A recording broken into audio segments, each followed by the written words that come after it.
2020 continues with Sinkhole City. Gio Benitez has the story.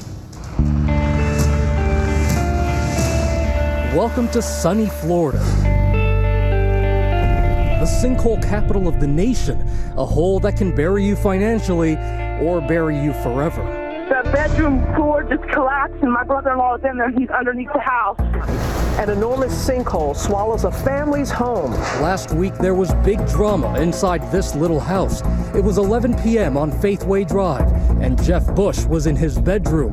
Without warning, the ground gave way and swallowed the 37-year-old, his furniture, clothes, and everything else the sinkhole could fit in its giant mouth. The hole just opened up and swallowed my brother's bed.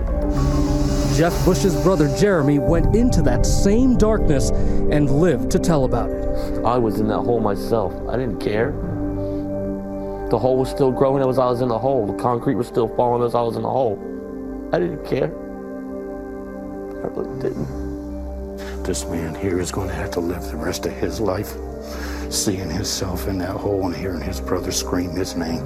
That's his last words, is calling his brother's name. Jeremy was pulled back to safety by a sheriff's deputy. Just simply seeing the room in that state, the furniture underground, sinking, just the entire thing. Never in my life have I seen anything like that. This is the first time the parents of Jeff Bush have sat down for an interview. They are confused and angered by the actions, or rather the perceived inaction of many rescuers. If you're too damn afraid to go in there, let me go in there. You would have done that? Yes, sir. I almost lost 2 sons. This is a close-knit family. They would not let us go near there. They wouldn't give us an opportunity. You actually saw that hole. Was there any way, you think, that they could have gotten Jeff out? Personally, I don't think he was able to be saved. In a tragedy most adults can't seem to fathom, there is the additional heartbreak as a fragile grandchild tries to comprehend. My little granddaughter, 2 years old. Let's go dig Uncle Jeff. Let's go dig up Uncle Jeff. We need to take him home. Take him home. My granddaughter asking that. Fear has taken up residence in the town of Seffner. Experts tested the ground with radars and found the sinkhole was much bigger underground. Other homes could collapse, and the rescuers gave neighbors just minutes to grab their belongings and go. There's no way I'm going back in there. No way you're going back in there. No way I'm going back in there to live. There was only one option for the sinkhole home. The Bush family watched as a backhoe demolished the structure. We don't have no body to bury. We don't have no ashes. Nothing. Bush becomes the 3rd sinkhole fatality in Florida. Carla Chapman was barely able to avoid the same fate. In 2011, the Plant City woman fell in a sinkhole in her own backyard, but managed to call 911 from her cell phone. 911 emergency, do you please fire ambulance? You're in the ground? This is sinkhole season in Florida, which coincides with the state's rainy season. So it should come as no surprise that other holes began showing up last week.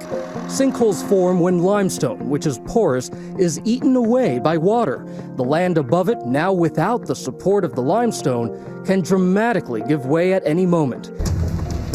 To get a closer look at a sinkhole, we went inside one with geologist Anthony Randazzo. Here at the Devil's Den Scuba Diving Resort near Gainesville, people don't fall in a sinkhole, they take the stairs. You're in a major cavern system here. And when you're looking at this, you're saying it's a lot like that Seffner home. Yes, with the surface expression being very small, a diameter of 20-25 feet for the sinkhole. But in the subsurface, much wider, much deeper. Down in this diver's paradise, the terror many associate with sinkholes is replaced by tranquility. But the question they're asking above ground remains the same. Do you think any recovery effort would have been successful? I think it would have been fruitless, unfortunately. But one man's misery is another man's opportunity. Enter the sinkhole guy. So Taylor, there's actually sinkhole activity beneath this home. That's correct. It was identified by the engineers that the soils are very unstable below this home. Taylor Yarkowski is a contractor, and during sinkhole season, he's busy, very busy. How many of these do you do each month? We underpin anywhere from 30 to 40 homes in a month, average. The process involves a series of metal rods and a concrete-like mixture that brackets the home to more solid footing. But peace of mind does not come cheap. This process, depending on the size of the home, can range anywhere from $25,000 to $50,000 per home. Experts say a home with a sinkhole problem can lose 80% of its value. Simply because home buyers are afraid to buy in the area. Fear is the worst enemy of real estate value. Real estate shark Barbara Corcoran says just the stigma of having a sinkhole in your neighborhood is enough to drive property values down.